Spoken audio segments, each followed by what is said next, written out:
Eli Carter didn't ask for a reward. He didn't want medals, parades, or honors. All he wanted was to go home.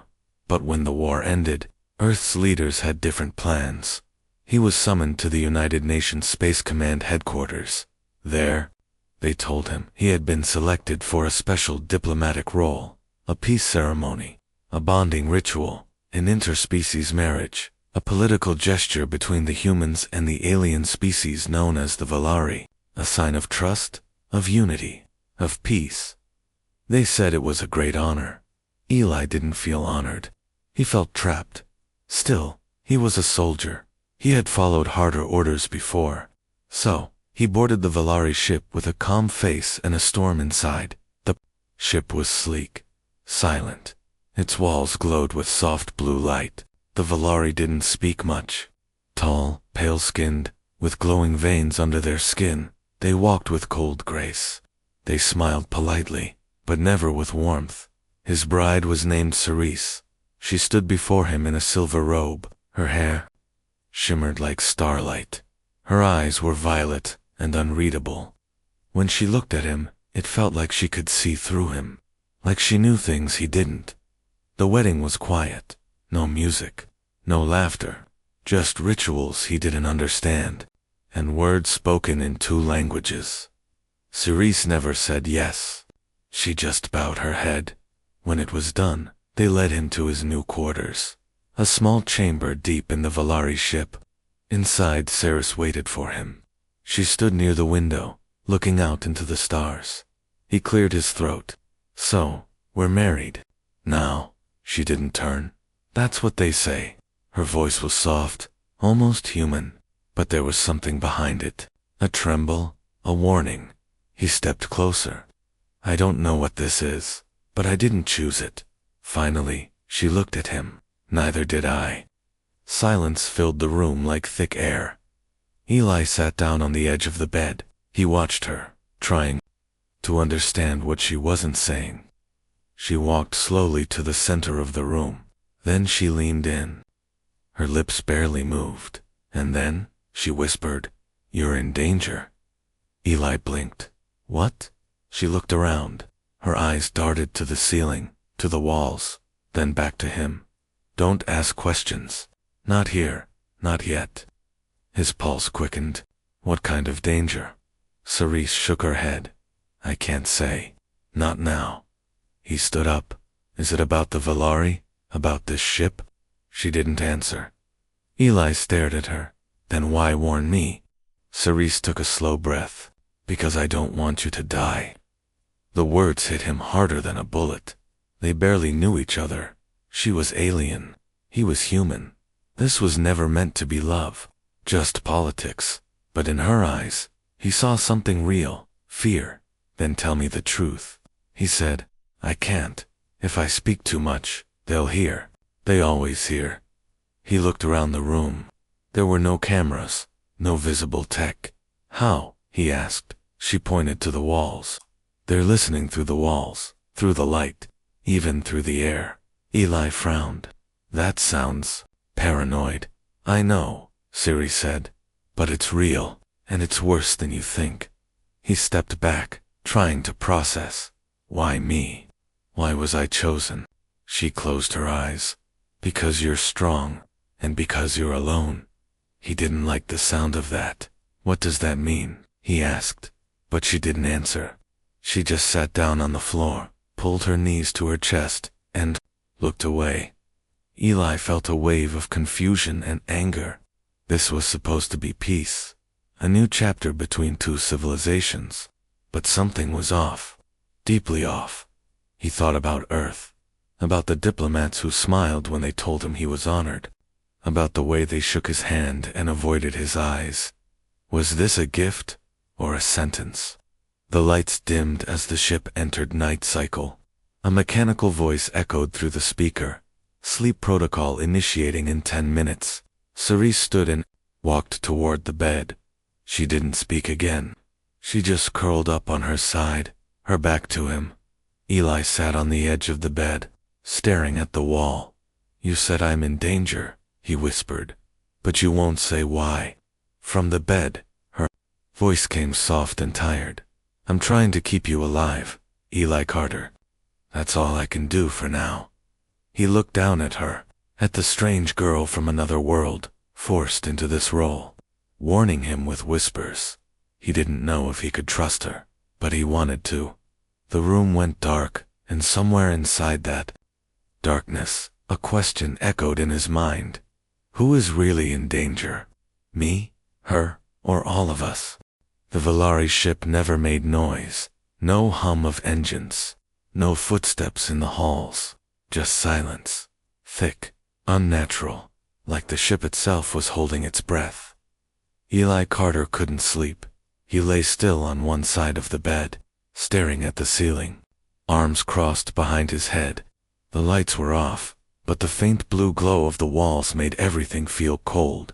On the other side of the bed, Cerise didn't move. She was curled up again, her face turned toward the wall. Eli whispered into the dark, "Are you awake?" "No," reply. He turned to look at her. "You said I'm in danger. You can't just say that and then go quiet." Still nothing. But just when he was about to give up, she spoke.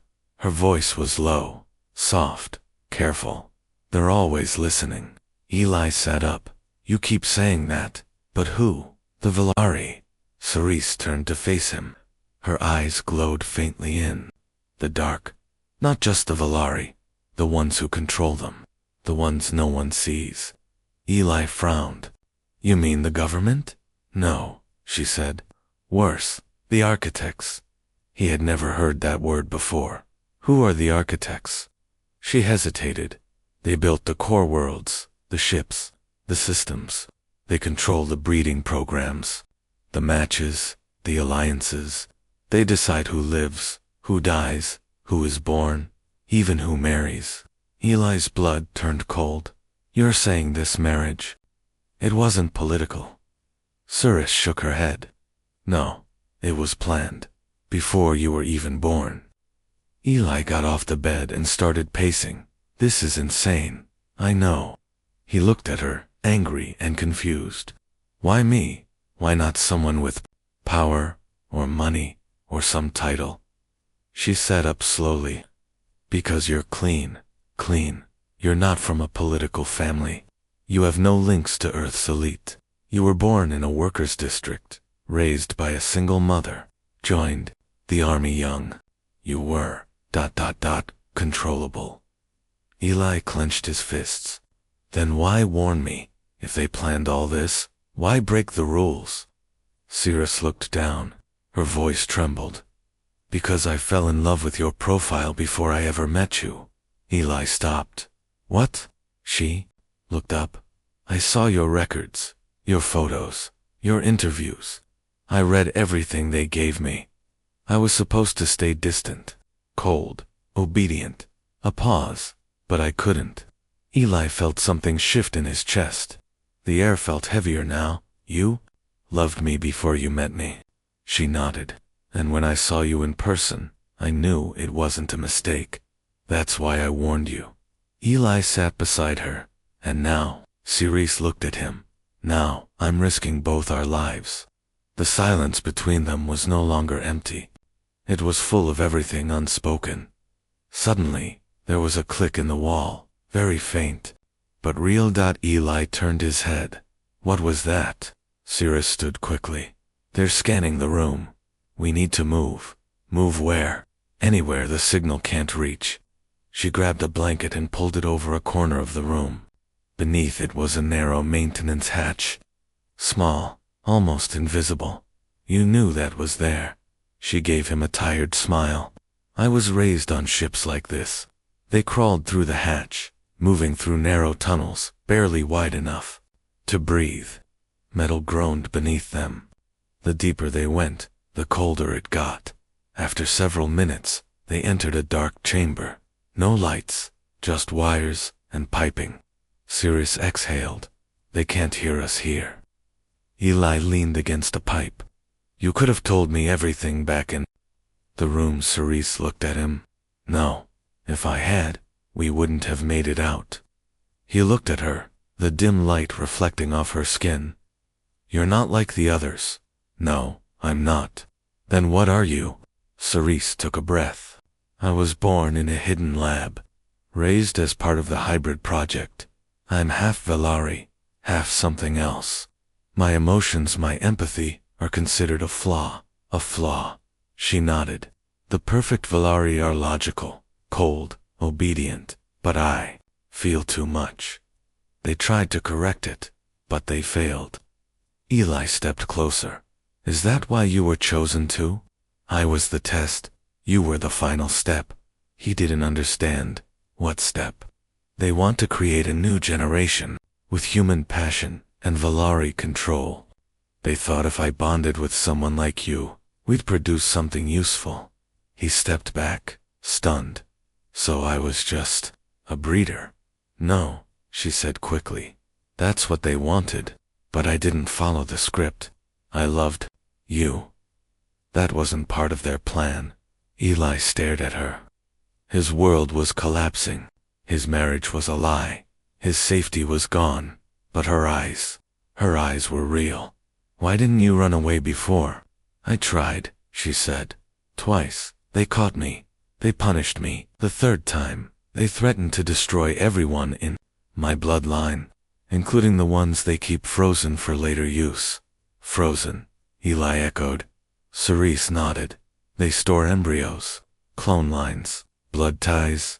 The architects want control over every life form. He swallowed hard. How do we stop them? Cerise looked at him. We don't. Not yet. First, we survive. Then we find the others. There are others, yes, hidden across both worlds. Rebels, scientists, even a few humans on Earth who know the truth. Eli leaned in. And what do we do now? She reached into her robe and pulled out a small metal shard. She pressed it into his palm. What is this? He asked. A location key, she said. To the only place left that's safe. He looked down at the shard, then back at her. And what about us? Cirrus smiled, sadly. We were never supposed to be real, but maybe that's why we matter. They sat in the dark, side by side. Two strangers bound by lies, danger, and something that felt like hope. And far above them, in the walls of a silent ship, something listened, and something waited. The next morning, Eli Carter woke to the same quiet hum of nothing. The Valari ship remained cold, calm, and perfect.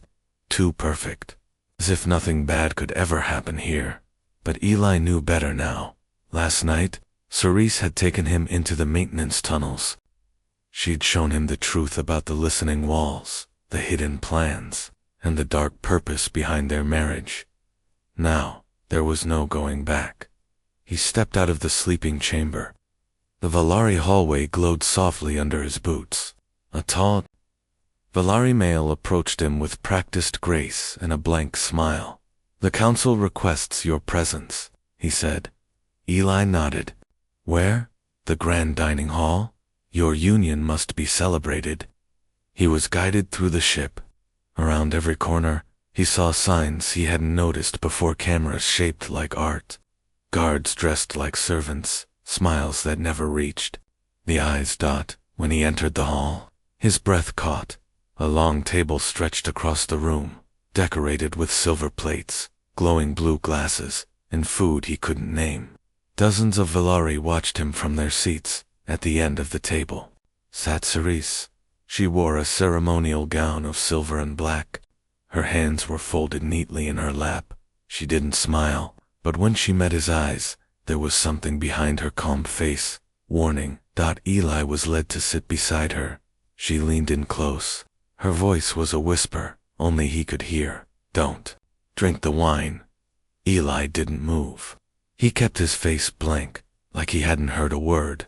But his chest tightened. In front of him stood a tall glass filled with a glowing purple drink. He stared at it. A toast was made. In the Valari language, the leader spoke of peace, of union, of the future between their races. The humans clapped, politely. Eli followed along. Then the leader raised his glass. May this marriage begin a new age. Everyone lifted their glasses. Eli brought his own to his lips, but only pretended to sip. The liquid touched his mouth, but he didn't swallow. He tilted his head just right, so it would spill down his collar. No one noticed. Across the table, the other human delegates drank deeply. Cirrus exhaled quietly beside him. "You did well?" she whispered. He nodded slowly. "What's in it?" "Memory blockers, and something worse." Eli didn't ask what worse meant. He already had a guess. He looked down the table at the other humans. They were laughing, smiling. Some of them seemed too happy, their movements slower, their eyes unfocused. Something was already happening. "Why them?" Eli asked. "They know." "Too much," Cerise said. "And they'll forget soon." He felt sick. This wasn't peace. This wasn't diplomacy. It was control. A clean, polite takeover. And he was sitting in the center of it. Suddenly, a Valari commander walked into the hall. His eyes locked onto Eli's. He didn't blink. He walked over to the table, leaning close to Eli's shoulder. "Is something wrong, human?" he asked. Eli forced a calm expression. "No, just taking it all in." The commander looked at Eli's untouched glass, then at the faint stain on his collar. He smiled, but it wasn't friendly. "Enjoy your evening," he said, and walked away. Eli felt his heart pounding in his chest. "He knows," he whispered. "Yes," Cerise said. "They'll watch you closer now." "What do we do?" She placed her hand gently over his, under the table. "We speed up the plan." After dinner, they were escorted back to their quarters. As soon as the door closed, Cerise locked it from inside and whispered a code into the wall. The lights flickered briefly. "We have 2 minutes before the surveillance resets." Eli turned to her. "They're drugging ambassadors, blocking memories. And that commander knows I didn't drink." Cirrus nodded. "That means we don't have days. We have hours." She moved to the wall and pressed a small panel. A map of the ship appeared, barely visible in red light. "There's a shuttle port on the lower level, mostly used for emergency cargo. It's unguarded during night cycle." Eli looked at her. "Can we reach it without being seen?" "If we time it right." He turned back to her. "And after that, where do we go?" She pulled out the metal shard she'd given him earlier. "This has coordinates to a safe zone, a rebel outpost near Jupiter's shadow line. But the shuttle has to leave within the next night cycle, or they'll lock down all exit routes, and will disappear." Eli sat on the edge of the bed. He looked up at her. "Do you think they'll kill me?" Ceres shook her head. "No, they'll use you, change you, rewire your thoughts, turn you into what they want. Why not just kill me? Because your blood is valuable. You're part of something ancient. Your DNA links to a Valari line that vanished thousands of years ago. That's why they wanted you." Eli swallowed hard. "So I'm not just some random soldier. No, you're a legacy they've been hunting, and now they've found you." Eli stood up, anger rising in his chest. "All this time I thought I was lucky, chosen for peace, for unity." Cerise stepped close, her voice softened. "They gave you a lie, but you still have something they can't control." "What?" She touched his chest. "Your heart and your will." He looked into her eyes. "They won't win," he said. "No," she whispered. "Not if we run now." They began packing quickly. Cerise pulled out a bag with food, tools, and a second shard, this one black and sharp-edged. "For what?" Eli asked. She met his gaze. "For if we're caught." He nodded. No more questions. The time for running had begun. The quiet toast was over, and war was coming again. Eli Carter had always followed orders. Boots in line, eyes forward, one voice, one mission. That's how he survived Earth's war fronts. But now, inside an alien ship far from home, he was no longer a soldier. He was a target, a symbol, and possibly something more. And the only person he could trust was the woman he had been forced to marry, Sare. They moved in silence through the crew-level corridors. Every step felt too loud. Every corner felt watched. Eli had memorized the map Cerise gave him. One wrong turn, and they'd be surrounded. 2 more levels down, she whispered. Then we reached the cargo maintenance deck. Eli nodded. He looked at her, not just at her face, but how she moved. Graceful, quiet, like she was born for the shadows. You've done this before, he said. Twice, Cerise replied, and I paid the price. She stopped at a wall panel. Her fingers moved quickly, entering a hidden code. A soft click followed. The wall slid open. Inside was a narrow shaft, filled with ladders and cables. Eli raised an eyebrow. We're climbing down that, she smirked. Unless you'd rather take the elevator, with the guards. He smiled, despite the fear building in his chest. After you. They climbed down in silence, lit only by the faint glow of emergency strips. Every 10 meters, they paused to listen, for footsteps, voices, alarms. None came. After what felt like forever, they reached the bottom. A heavy panel blocked the exit. Cerise tapped it twice. Then once more, it slid open slowly. The room beyond was dark and massive. Metal crates towered like buildings. The hum of energy came from far across the space. Somewhere in this maze was a small, unregistered shuttle one. Cerise had prepared weeks ago. They stepped into the darkness. Cerise led him through tight paths between crates. This is the old cargo deck. No cameras, no guards. They think it's useless. How did you know about it? My mother worked down here before she was taken. Eli looked at her. Taken where? Cerise didn't answer right away. Her voice dropped. To the breeding labs. She was a failed hybrid. They used her until she died. Eli's throat tightened. I'm sorry. She kept walking. I made her a promise. That I would never become what they wanted. That I would escape. And now, with you, I might. Finally, keep it. They stopped in front of a small shuttle tucked beneath a rusted scaffold. It looked old, but intact. Sleek, with smooth alien curves, and a matte black shell. Cerise walked to the side panel and entered another code. The hatch opened with a hiss. She motioned inside. Quickly, they'll begin final checks soon. Night cycle ends in under an hour. Eli climbed in. The shuttle was tight, but functional. 2 seats, basic controls. Enough fuel for a single jump, no weapons. It was built to run, not to fight. Cerise joined him, shutting the hatch. Are you ready? She asked. Eli looked at her. No, but I'm going anyway. She smiled. Good answer. He turned to the controls. You're flying. I built it. You trust me? Eli hesitated only a second, then said, with everything. Cerise leaned in, her face inches from his. Then hold on. The shuttle hummed to life, quiet, smooth, just like the ship it came from. They began liftoff, slowly, quietly, rising between crates. Then suddenly, an alarm screamed through the cargo bay. Red lights flashed across the walls. Security override detected. A robotic voice shouted. Eli's heart dropped. They found us. Cerise didn't panic. They moved faster than I thought. She punched the thrusters. The shuttle blasted forward. Crates flew past in a blur. A security drone dropped from the ceiling, firing a beam of light toward the cockpit. Eli grabbed the co-pilot stick. Incoming.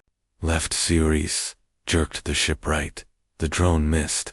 Another fell in from above. We're not gonna make it. Eli shouted. Double quotes. Yes, we will, Cerise said. Do you always sound this calm when dying? I'm not dying today. The shuttle shot toward a narrow gap at the end of the deck. Beyond it a launch tunnel. But the tunnel was sealed. Eli saw it. So did Cerise. She opened a control panel. Wires. Switches. A hidden lever. She looked at him. I need you to trust me one more time. Cerise, what are you doing? I rerouted emergency power to the launch gate weeks ago, but I never tested it. Exploded open. Air sucked outward as the vacuum of space hit the tunnel. The shuttle shot forward. The last drone fired. A bolt grazed the side of the ship. Sparks flew, but they were through. Into open space, silence returned.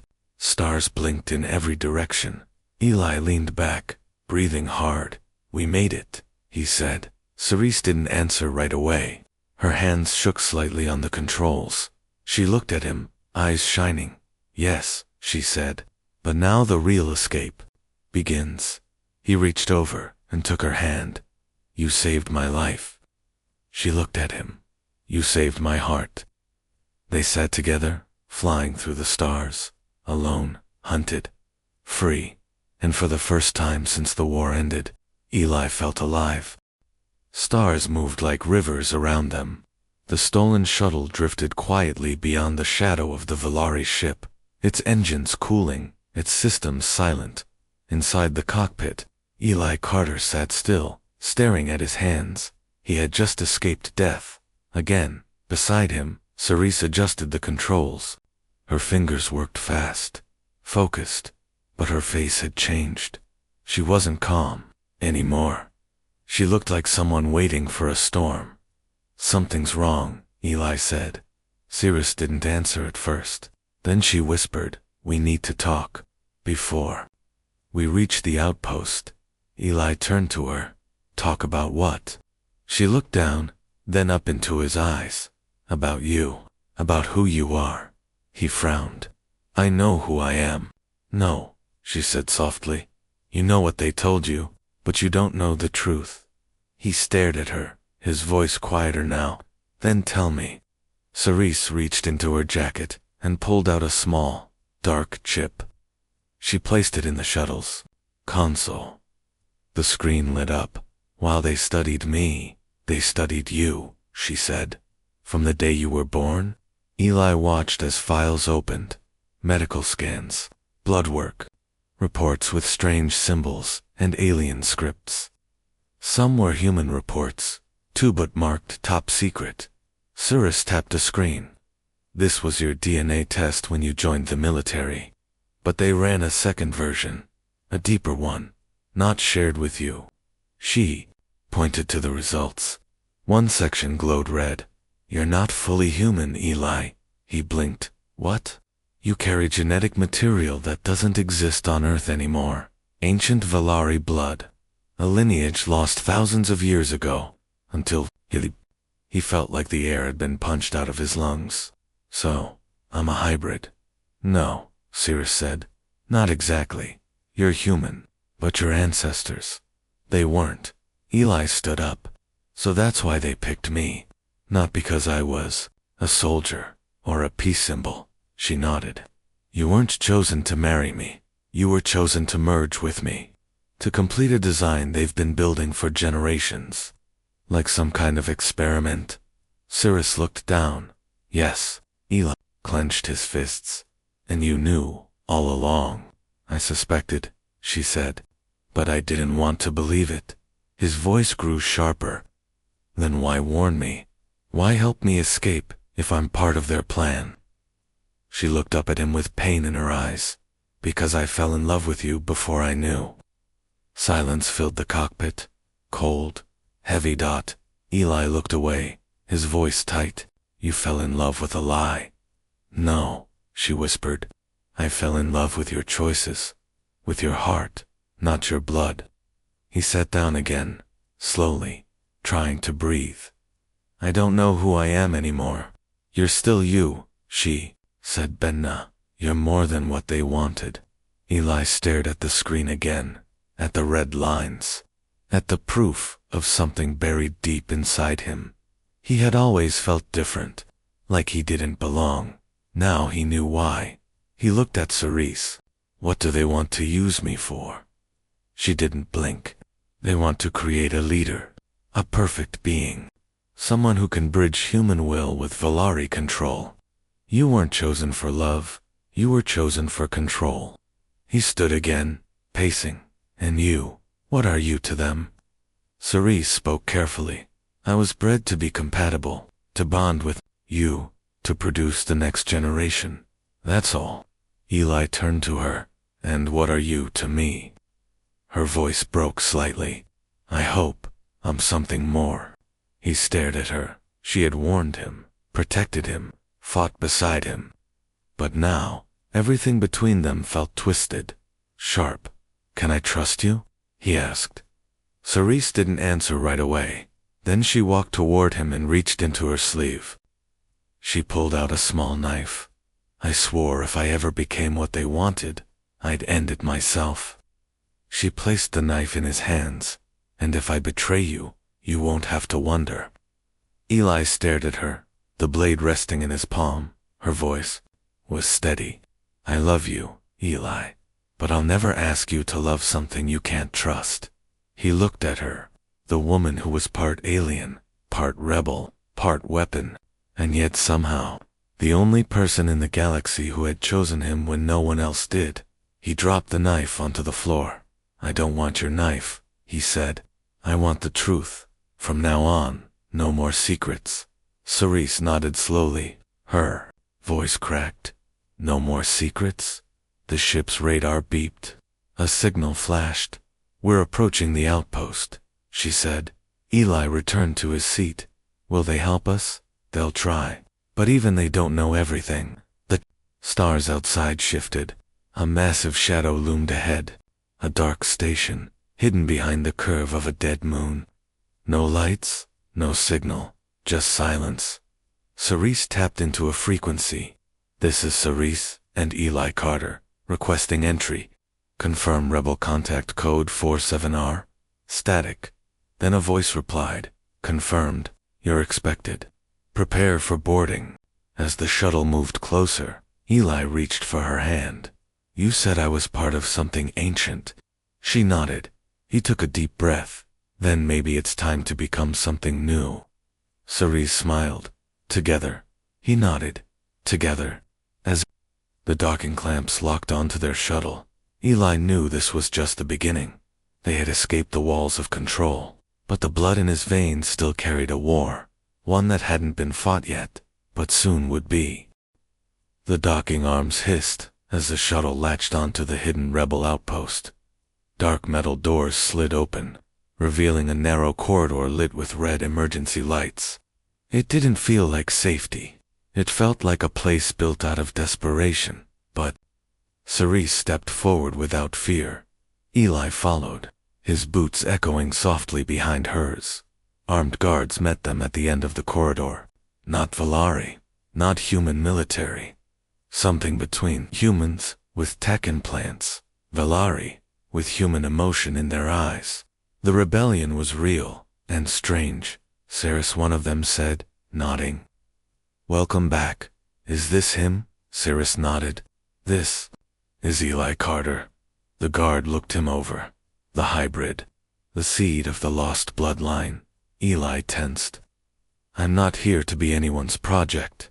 No, the guard said. But you might be our last hope. They led them through the outpost. It was deep inside an asteroid hollowed out and converted into a base. Metal walls, crates of supplies, broken tech being repaired by hand. This wasn't a polished army. It was a survival camp. But everyone here had one thing in common. They had escaped. Cerise and Eli were brought into a briefing room. A map of the solar system glowed on the table. A woman stood at the head, tall, human, with silver in her hair and a scar across her neck. I'm Commander Voss, she said. I lead this outpost. Eli nodded. We came for help. You came for war, she corrected. You just don't know it yet. Ceres stepped forward. We have proof of the architect's breeding program, of the drugged human ambassadors, of the plan to replace leadership across both species. Voss raised an eyebrow, and Eli placed the DNA chip on the table. And I'm part of it. Not by choice. Voss studied the chip, then looked up at him. They want you as a puppet, King. We'd rather make you a rebel. Eli crossed his arms. I'm not a symbol. No, Voss said. You're a trigger. Cerise touched his arm. This isn't just about you anymore. It's about everyone who never got to choose. He looked around, at the maps, the broken equipment, the soldiers, with tired eyes. They were fighting with scraps. But their eyes burned with something the Valari Empire had forgotten. Will, I don't know how to lead, Eli said. You don't have to, Voss replied. You just have to fight. Later that night, under the artificial stars of the outpost dome, Eli and Cerise sat together. She leaned against him, her head on his shoulder. You're quiet. I'm thinking about what? He looked at her. About how everything I believed was built on lies. She reached up, gently touching his cheek. And yet, here you are, still choosing truth. He turned to her. Why did you risk so much for me? She smiled sadly. Because for once, I wanted love to be real. Their hands met. Fingers intertwined. The stars above weren't real. But the moment was. Suddenly, alarms blared through the base. Commander Voss's voice echoed through the comms. All fighters 2 stations. A Valari scout drone just past Saturn's ring. We've been found. Eli stood. How fast can they get here? Cirrus answered. Hours. Maybe less. We need to act now. Voss met them in the command hall. We strike first. If we wait, they'll surround us. She pointed at the map. We've tracked a Valari relay station hidden near the moon in Celadus. If we take it out, we cut their signal. Delay their reinforcements. Eli nodded. I'll go. Voss raised an eyebrow. You sure? You're not trained for rebel ops. I've survived worse. Cerise stepped beside him. I'm going with him. Voss didn't argue. Then gear up. You leave in 20 minutes. Inside, the small rebel fighter, Eli checked the controls. It wasn't like the shuttle. This ship had weapons, shields, a seat for one pilot, one co-pilot. Cerise climbed in behind him, strapping herself in. You ready for this? He looked at her. Not at all. She smiled. Good. That means you're still human. They launched into space. The fighter shot forward, breaking past the asteroid field. Stars spun around them. The planet Saturn rose in the distance, golden and massive dot. As they approached Enceladus, Eli saw it, the relay station, a long black structure embedded in ice, glowing faintly with red lights. They haven't seen us yet, Ceres said. We have one shot. Eli gripped the controls.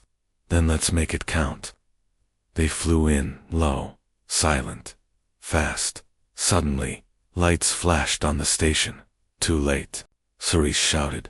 They've spotted us. Turrets opened fire. Blue beams cut through space. Eli rolled the ship hard. Hold on. They dove beneath the station's range. The fighter shook violently, but they pushed forward. Target the core, Cerise said. Middle section, right under the comm dish. Eli locked onto it, firing. The laser cannons lit up. 2 blasts, then a third. The relay station exploded in a burst of red fire and shattered ice. Alarms went silent. Eli let out a breath. We did it. But then another alert beeped. Cerise, he said. She looked at the radar. More ships. They sent a second wave. A fleet was approaching. Big ones. Warships.